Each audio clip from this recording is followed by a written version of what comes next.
No, I do have a response to that actually, because you're just simply plucking out some report written by some organization who we have never heard about before. You're giving it credibility to an organization such as that. There are many faith-based organizations in Fiji where pastors have actually raped people in the congregation. I don't think you've done a report on that basis. Have they done a report on that basis? So the problem with Fiji Times, with due respect, is that you people only want to focus on negativity. A lot of positive things that have happened also. That's all you do. That's your simple agenda. That's why actually we got somebody recording it, because half the time when we speak to you, you'll only print one line.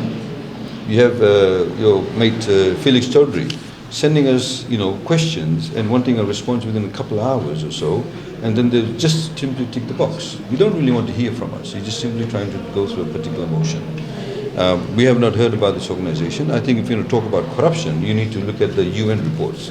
You need to look at Transparency International. They are the credible organizations.